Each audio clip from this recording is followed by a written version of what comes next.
이 높은 금리로 인플레가 잡히고 있는데 한 클릭, 두 클릭 낮춰가도 과연 인플레가 지금처럼 잡혀주겠느냐. 과거보다 훨씬 더 경기가 나빠졌다라고 생각하는 사람들의 한 80% 정도 된단 말이죠. 9월에 미국 금리나 우리나라 10월의 금리나 이제 거의 뭐 확실시 되는데 그 전에 조금이라도 금리 상품들 편입시키는 게 지금 거의 막차라고 저는 보입니다.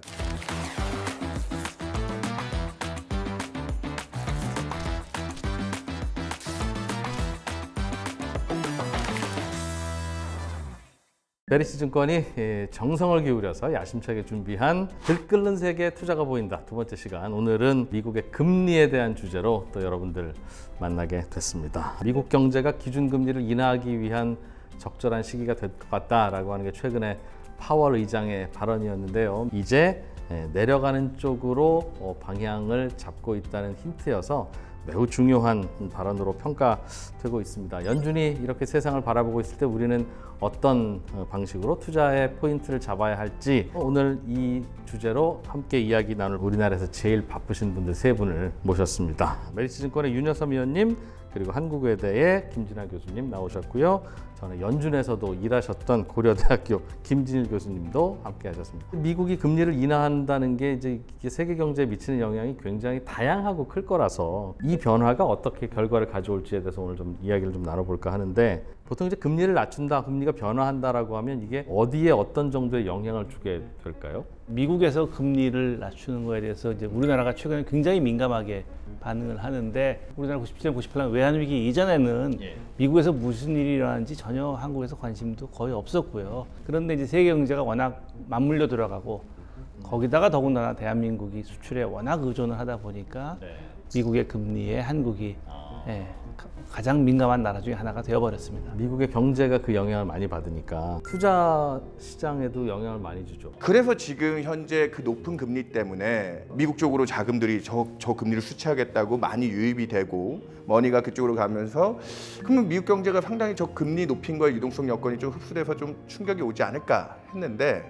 미국 정부가 지난 2년 동안 경기 나빠질 걸 대비해서 또 재정을 풀면서 방한 게 있어서 이게 좀 복잡합니다. 지금 시점에 와서는 이제 이 고도 긴축 부분을 좀 이제 부담을, 거기에 제일 핵심이 물가였기 때문에 물가가 이제 조금씩 잡혀가니까 올해부터 이제 좀 전환점을 맞이해야 되는 거 아니냐, 그렇게 지금 보고 있습니다. 미국이 금리를 낮추는 건 미국 소비자들에게는 금리만 움직이는 거지만 미국이 아닌 외국 투자자들의 입장에서 보면 금리도 움직이고 달러의 가치도 움직이니까 달러로 빚을 낸 분들 입장에서는 이자도 움직이고 원금도 움직이는 그런 셈이네요. 최근에 미국 증시 굉장히 좋았잖아요. 불과 우리 한 7월 FOMC 전후까지만 해도 사상 최고가를 경신하면서 한 유동성을 그렇게 흡수했는데, 아까 얘기 드렸다시피 정부가 좀 서포팅하면서 경기 여건을 좋게 만들었더니 달러도 강하지, 미국 경기도 좋지. 그러다 보니까 자금들이 미국을 향해서 맹렬히 들어가면서 연준의 통화 정책이 메인 팩터 중에 하나긴 하지만 그 외에 다른 정책과의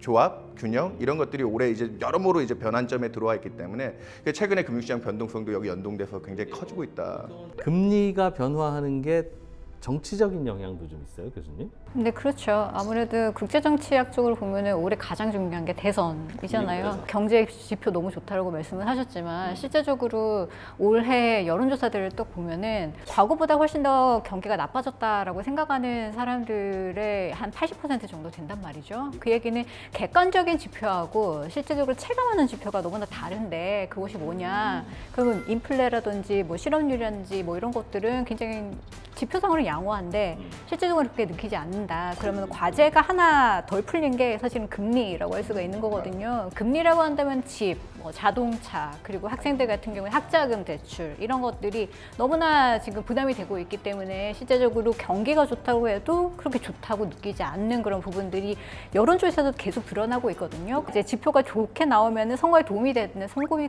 도움이 안 되는 그런 상황. 그렇기 때문에 이게 정치학적인 거하고 경제적인 거하고 상당히 맞물릴 수밖에 없는 그런 상황이 되어버린 거죠. 김진일 교수님은 뭐 연준에서도 일하셨으니까 요맘때쯤 이 상황에서 미국의 연준은 무슨 고민을 좀 더 하고 있을까요? 그 4년 전에 코로나 왔을 때 그렇게 전 세계적으로 재정정책, 통화정책으로 돈을 풀어서 그나마 견뎠고, 그 비용을 지불한 게 인플레이션이었고요. 처음에는 왜 이렇게 인플레 안 생기냐고 사람들이 고민했어요. 맞아요. 그러다가 어느 스몰 생기다가 확 올라가 버린 거에서 인플레가 충분히 올라가서 이제 걱정 많이 해서 이제 금리를 올렸잖아요. 금리를 이제 되돌릴 수 있으려면 첫째로는 인플레가 지금 금리를 내려도 계속 잡힐 것이다라는 확신, 그 확신이 드는 게 가장 중요할 것 같아요. 이 높은 금리로 인플레가 잡히고 있는데 금리를 한 클릭, 두 클릭 낮춰가도 과연 인플레가 지금처럼 잡혀주겠느냐.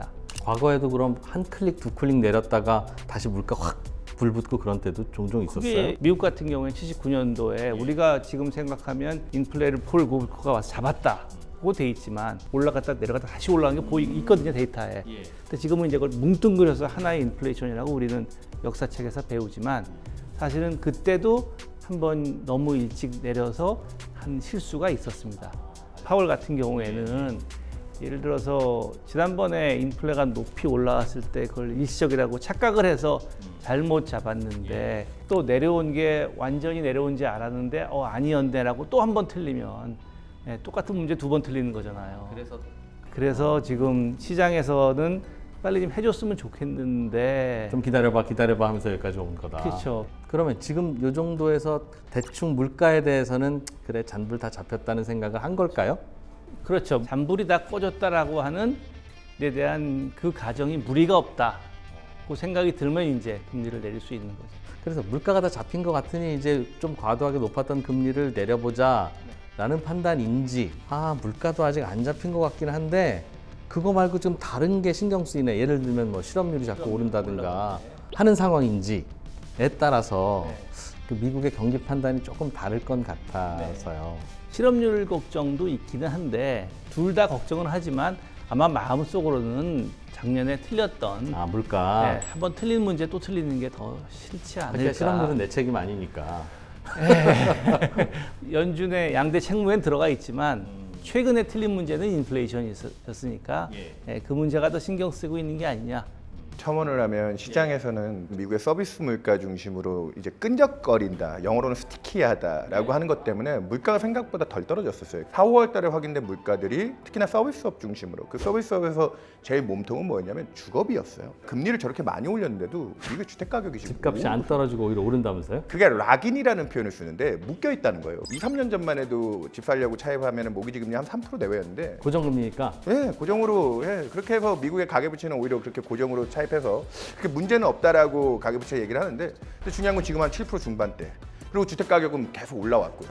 그러다 보니까 주택 거래가 잠기면서 미국은 그 주거비를 산정할 때 되게 특이한 게 뭐냐면 집주인들한테 월세 얼마 받고 싶어 그게 주거비에서 차지하는 OER이라고 해서 그게 가장 큰 비중을 차지하거든요. 집주인들이 집값이 오르는데 그 기대 임대 수익을 안 깎다 보니까 그 주거비의 저항이 되게 컸어요. 근데 문제는 뭐냐면 이번 6월 CPI가 지난달에 확인될 때 그 주거비가 매월 한 0.4% 연으로 환산하면 5% 이상 굉장히 높은 수준에서 잘 잡혀 있다가 그게 이번 6월 달에 0.2로 확 떨어졌습니다. 0.2라는 건 월간으로요. 전월 대비. 월간으로 전월 대비 이전에 한 끈적거리는 물가의 제일 핵심이었는데 이유가 미국의 지금 공실률 보면 아까 얘기드렸지만 차입 비용이라든지 아니면 집값 자체가 너무 많이 올라와서 이제 더 이상 이제 주택 재고들이 늘면서 공실률이 지금 팬데믹 이후 최고치로 올라가더라고요. 심리적으로 현장에서는 미국이 올해 2%대 성장이 나온다는데 무슨 침체냐. 그리고 미국 실업률 4.3도 자연 실업률보다 아직 낮은 수준인 것 같은데 얘기를 하는데도 거기서 이번 달에 주거비가 빠지기 시작하니 가장 핵심 몸통 물가가 안정화되기 시작하면서 연준도 거기서 조금은 한시름을 덜었다. 그건 기조적인 물가니까 개가 잡혔다 해서 저희 같은 마켓 플레이어들은 주거비는 한번 잡혔으면 좀 어느 정도 이제 안정화 경로에 들어온 게 아닌가.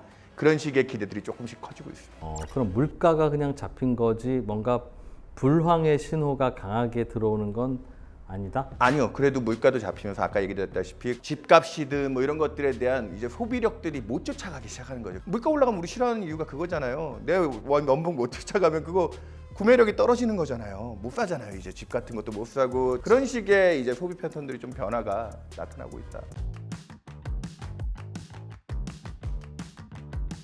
보통 금리는 그래서 그 연준 인사들이 알아서 하는 건데 요즘에는 정치 이슈가 되고 있어요, 교수님. 트럼프는 금리 내리기만 해. 그게 참 이상한 발언이에요, 사실은. 연준은 독립기관이거든요. 그리고 1951년에 이제 제국으로부터 또 더 많은 자율성을 이제 확보를 하면서 훨씬 더 독립적이게 변했었고, 근데 중간에 1970년대 때 닉슨 대통령이 딱 선거를 딱 앞둔 요 시기에 계속 연준을 압박해가지고 인플레이션이 확 높아지는 계기가 한번 됐기 때문에 그 이후로도 정치적으로 연준에 대한 독립성 발언은 거의 하지 말자라는 그런 분위기가 전반적이었던 반면에 트럼프 전 대통령 같은 경우는 이것을 이제 터부시 내는 것에 계속 조금씩 건드리는 그런 상황이라고 볼 수가 있는데, 제도적으로 아주 독립성을 잘 유지하고 있는 그런 기관인데 거기에 대해서 뭔가 얘기를 한다는 것은 이 법적인 문제를 떠나서 정치적인 어떠한 아젠다 때문에 이런 부분들을 계속 건드린다고 볼 수밖에 없는 거죠. 그 이야기를 해서 트럼프가 얻는 건 뭐길래 그랬을까요? 약간 패턴이 있다고 보여져요. 왜냐하면 2016년 같은 경우에도 선거 바로 전까지는 금리 인하를 하면 안 돼라고 얘기를 했다가 선거 이후에는 인하를 해버렸고, 그리고 20년 같은 경우에도 내가 재선이 안 되면은 분명히 주식시장 망할 거야라고 얘기를 했는데 사실은 그거랑 달랐거든요. 그렇기 때문에 선거 전에 뭔가 던지는 그런 메시지는 상황에 따라서 조금씩 다르다. 그래서 우리가 조금 생각을 해봐야 되는 거는 말 그 자체에 너무 우리가 관심 가질 필요는 없을 것 같아요. 오히려 지금 나오는 발언들은 해리스 부통령이 이제 후보자로 지명이 된 이후에 상승세를 타고 있잖아요. 그런 부분에 대한 일종의 반응이다라고 볼 수가 있는 거고, 만약에 11월 대선 이후에 금리 인하가 되면은 체감하는 부분도 분명히 달라질 것이고 유권자의 투표도 거기에 영향을 받을 거기 때문에 정치적인 이슈가 되어버린 걸로 우리는 좀 이해를 하는 게 훨씬 더 바람직한 거죠. 연준 전 직원으로서 이 문제에 대해서 어떻게 생각하십니까? 이게 독립성만 생각하면 말도 안 되는 소리이긴 한데, 수도꼭지 두 개를 조절하려면 서로 호흡이 맞아야 조절이 될 거 아니겠어요. 서로 대화를 좀 하자는 얘기까지는 또 뭐 당연한 얘기 같기는 해서. 조율의 문제에 있어서 과연 어떤 조율이 좋은 조율이냐고 하는 거는 사람마다도 의견이 다른 것 같아요. 행정부는 4년마다 의회도 재구성하게 돼 있고, 중앙은행은 안 그렇게 만든 이유가 중앙은행을 그런 식으로 그 수도꼭지를 너무 빨리 틀었다 줄였다 하면 온도를 맞추지 못하고 됐다가 차가워졌다가만 반복하는 게 인류의 경험이기 때문에, 그래서 중앙은행은 좀 약간 독립적으로 만들어 놔라라고 하는 것이 지금 현재 하는 것이기 때문에요. 나중에 보면 아까 트럼프가 지난번에 보니까 내가 더 잘 알던데라는 게 누구나 그런데, 저도 그런 생각 들 수 있고 누구나 들 수 있거든요. 뒤에 와서 보면. 그럼에도 불구하고 그 거버넌스를 그렇게 만들어 놓은 것이죠. 그거는 이제 존중해 가면서 운용의 묘를 찾는 게 중요한데, 연준도 실수한 것도 맞지만 연준 직원으로서 기분 나쁘다. 그런 얘기인 것 같습니다. 뭐 앵커님의 해석에 무리가 없다고 생각합니다. 금리가 이제 내려오기 시작하면 뭐 말씀하신 대로 3% 정도가 적당하다면 이제 거기까지는 시간의 문제지 어떻게든 내려가겠죠. 내려가는 그 기간은 주식시장의 호재가 아닌가요? 아니면 어때요? 당연히 돈 푸는 과정이고 더 대출받기 수월해지는 건데 왜 어떤 고민이 있어요? 이게 원래대로라고 하면 금리를 낮춰주는 건 유동성 공급 측면에서 금융시장이 좋아하는 거고요. 그리고 올해 상반기까지 주식시장 상승세에서 제일 중요한 변수 중에 하나는 연준이 이제 완화 정책으로 돌아설 거다라는 그 기대를 미리 활용해서, 그래서 미국의 장기 금리들이 먼저 막 하락해주고 그런 식의 유동성 공급에 대한 기대가 컸는데, 올해 상반기부터 미국 정부가 돈을 안 쓰기 시작합니다. 왜? 선거가 있으니까 더 써야지. 근데 지금 미국 정부가 1년에 지불해야 될 이자 금액이 얼마 정도 되는지 아세요? 1년에? 올해 1분기에 되게 상징적인 숫자를 돌파했거든요. 1조 달러입니다. 근데 올해 연말쯤 가면 미국 정부의 이자 부담액이 얼마인지 아세요? 연준이 금리나 하나도 안 해주면 1조 6천억 달러로, 단일 세춘 중에는 이제 올해부터는 미국의 이자 부담액이 가장 큰 원년이 됩니다. 바이든이 지난 2년 동안 그 경기가 좀 둔화되면서 내년 선거에 대한 두려움이 무리하게 재정을 썼고, 그게 이제 경기도 좋고 주가도 떠받치고 상당히 많이 썼는데, 이제 그 지갑이 닫히기 시작해서 올해 상반기의 GDP의 성장의 기여도는 0.4대로 떨어지기 시작합니다. 전체적인 경기에 대한 탄력이 빠지고 있기 때문에 재정이 주니까. 그래서 저는 그동안은 좋은 경기와 유동성이 풀릴 거라는 기대, 두 손에 떡을 쥔 금융시장이 주가 같은 게 사상 최고가를 경신했는데, 이제 펀더멘탈의 떡은 이제 떨어졌다. 미국 증시가 뭐 폭락하고 경기 침체가 올 거다라 예측하는 게 아니라 그동안 과도하게 올랐던 부분이 있으니까 이제는 이 고금리 피로도를 해소하는 기간 조정 구간에 들어가지 않을까. 그래서 마냥 좋아할 수 있는 환경은 아니다. 이제 금리를 내리는 게 금리를 내릴 이유가 생긴 시점이 된 게 아니냐.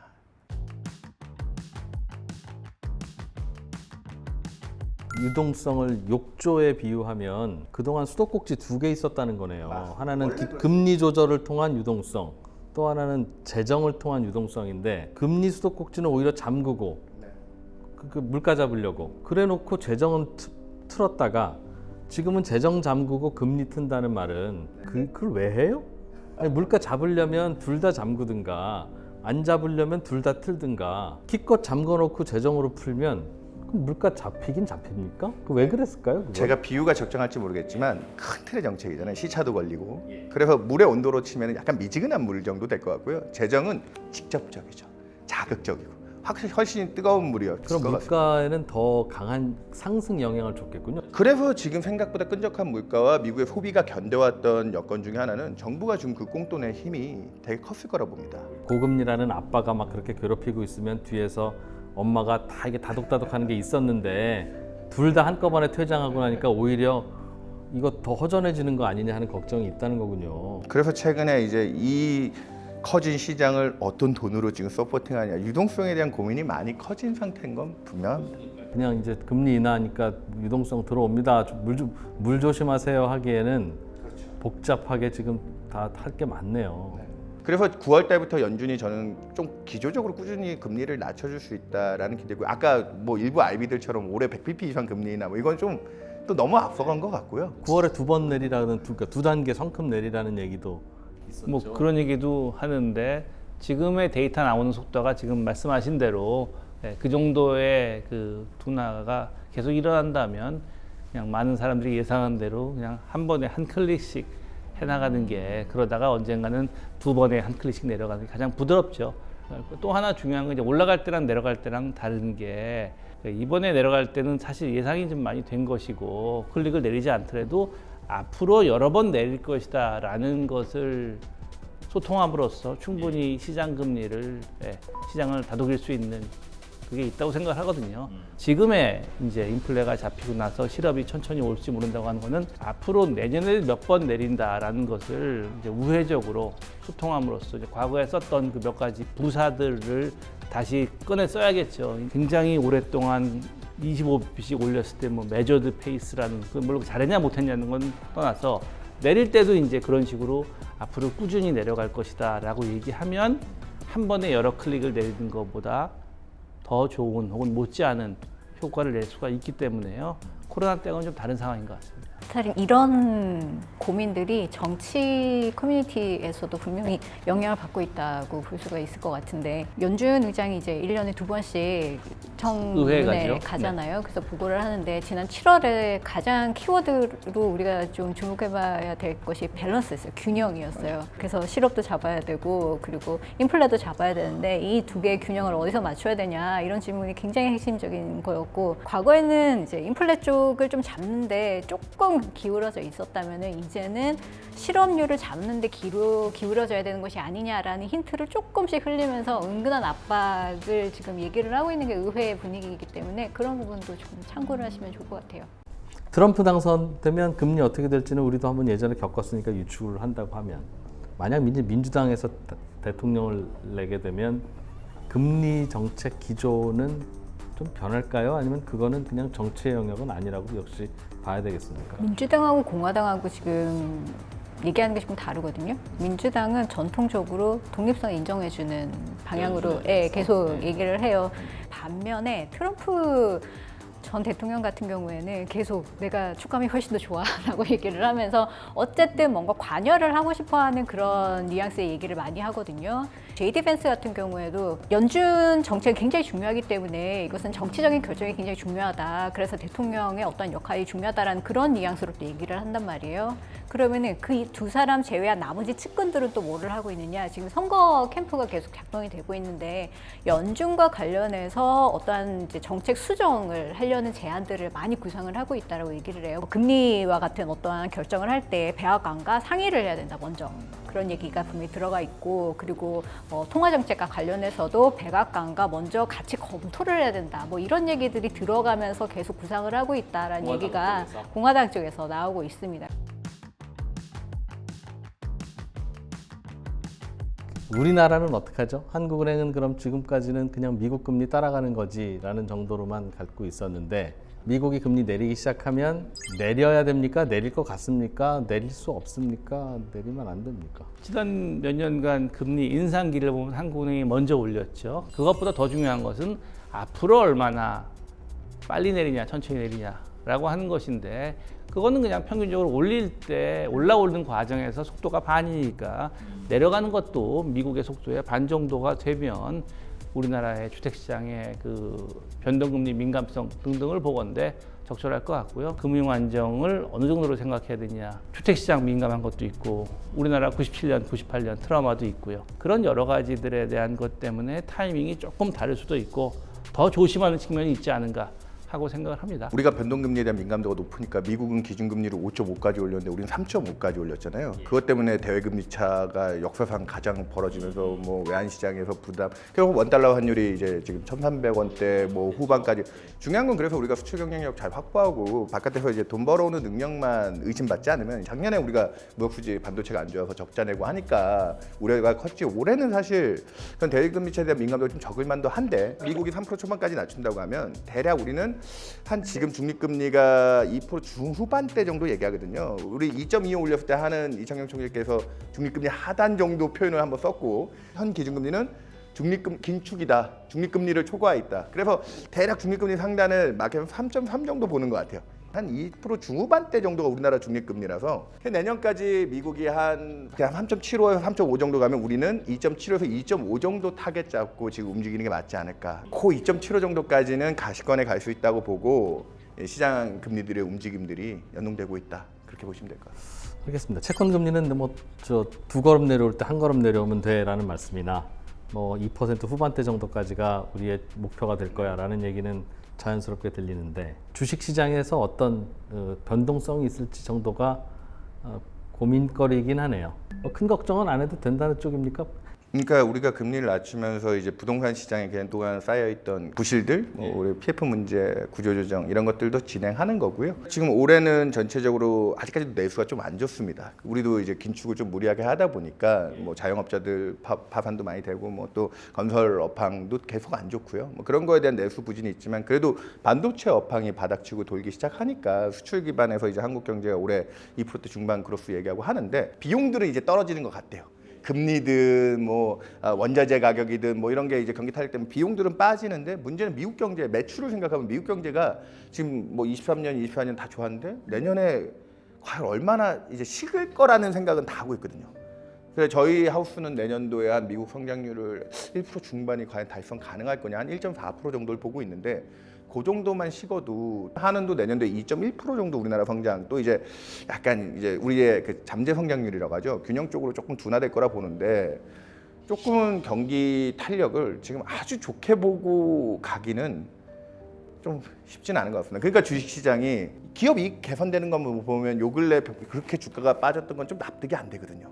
더 멀리 본다. 그러니까 그 뒤에 이제 벌 수 있는 게 뭐가 이게 벌 수 있는 능력치가 받쳐줄 거냐. 내년도에 미국이든 한국이든 올해보다 성장 탄력들이 빠질 거에 대한 걱정을 하니 그런 것들도 좀 부담일 것 같습니다. 그래서 자꾸 금리 낮춰라, 금리 낮춰줘야 된다. 뭐 이런 니즈가 시장에서는 강한 것 같습니다. 뭐 대강 뭐 어느 정도는 정리는 된 것 같고 뭘 주의해야 될지는 알겠는데 항상 저희는 얼마 전에 있었던 그 말도 안 되는 폭락도 그냥 가만히 있다가 맞은 거잖아요. 뭔가 그런 일이 가끔씩 헉 있으니까 뭘 좀 조심해야 되는 건가. 글로벌 머니 무브 측면에서는 지금 뭐 엔캐리 얘기를 하니까 내년까지는 일본의 뭐 긴축 기조 자체가 사라진 건 아니지만 145엔의 N을 지키는 게 그의 이하로 N이 간다는 건 글로벌 머니 무브 측면에서 굉장히 또 불안하게 자금들이 이하라는 건 N고? 예, N고죠. 145엔이 연내에는 지켜야 될 좀 나름의 중거점이라고 보고요. 130대 올라가면 불안하다는 거죠. 그러면은 아마 또 엄청난 또 패닉이 올 겁니다. 일본 증시 급락과 함께. 또 하나 중요한 건 저는 개인적으로 미국채 10년 3.8이라는 숫자, 뭐 일타 강사도 아닌데 그렇게 숫자를 콱콱 찍느냐라고 하실 수 있는데 3.8이면 대략 한 150bp 정도 낮추면 미국 기준금리가 5.5에서 4에 지금 레인지로 움직이니까 3.75 레인지, 3.7에서 4% 중간값이 3.8이거든요. 그 정도까지는 그 경제가 좀 둔화되면서 연착 유지할 수 있는 무난한 거리라고 보는데 작년 상반기에 미국채 10년이 3.3까지 떨어질 때 0%대 경착륙을 걱정했을 때 그 레벨로 갔다는 거죠. 그래서 올해 연내에는 9월에 연준이 뭐 빅컷이나 이런 거라면 연준이 50bp 이상 금리 인하 들어갔을 때는 여지없이 경기 침체를 뭐 확언하고 했던 행위이기 때문에 저는 9월달 빅컷도 시장이 그렇게 좋은 시그널은 아닐 거다. 그거를 존중해주면 미국채 10년 금리는 3.8% 정도는 연내는 그 정도는 지켜줘야 된다. 그게 뚫리면 당분간은 또 조심해야 될 영역이다. 그래서 지난주 초에 그 시장 변동성 커질 때 미국 10년 금리가 3.6대까지 갔어. 그러면 채권 안전 선호 쪽에서 채권 쪽으로 돈이 확 들어온다는 거죠. 그래서 지금 그 3.8이라는 게 연준의 통화 정책이 무난하게 갈 수 있다라고 하는 거를 좀 입증시켜주는 미국채 10년 금리의 중요한 지지선입니다. 네, 미국은 또 미국대로 할 일을 하게 될 거고, 우리나라는 또 우리나라대로 할 일을 해야 될 거고, 저희들이 또 할 일도 있습니다. 메리츠 증권에 계좌에 돈을 넣어두면 항상 우리나라 원화 기준 3%대, 달러 기준 4%대 이렇게 안 넣었는지 모르겠다. 이런 격변기에 투자를 좀 어떻게 해야 될지 고민하는 분들이 있을 텐데 뭔가 좀 조언을 좀 해주신다면. 일단은 지금 그동안 위험 자산들이 많이 좋았습니다. 뭐 저보다 투자자들이 더 잘 아실 거고요. 이제는 좀 뭔가 이제 전환점, 변곡점에 들어왔기 때문에 저는 경기 침체에서 뭐 위험 자산들이 폭락을 할 거다 뭐 이런 쪽은 아니지만 제일 중요한 포인트는 이보다 더 좋을 수는 없다는 건 분명한 것 같아요. 그러다 보면 이제 위험에 대한 부분은 아주 극단적으로 뭐 회피하지는 않는다고 해도 지금 이제 그런 거를 서포팅해주기 위해서 금리가 낮아지는 부분들을 충분히 잘 활용해야 된다. 그래서 이미 그걸 선반영해서 장기 금리들이 많이 떨어졌지만 내년까지 미국의 기준금리가 3%대 진입한다고 하는데 그런 해외 채권에 대한 투자 관심도도 조금 높이는 부분도 있고요. 우리나라도 아직까지 3%대 국채 금리면 저희가 균형적으로 한 2%대 중후반 정도가 적정 금리라고 봤을 때 그 이자 수익을 좀 장기화하면 경기 침체를 예단한다는 건 쉽지 않잖아요, 사실은. 그럴 때 이제 보험 정도가 필요한 시점이 지금이다. 9월에 미국 금리나 우리나라 10월에 금리나 이제 거의 뭐 확 실시되는데 그 전에 조금이라도 금리형 상품들 편입시키는 게 지금 거의 막차라고 저는 보입니다. 메리츠 증권과 함께한 토크쇼 들끓는 세계 투자가 보인다. 저희는 또 다음 시간에 여러분들 궁금해하실 만한 주제 또 준비해서 재미있게 찾아올게요. 시청해주신 여러분 고맙습니다.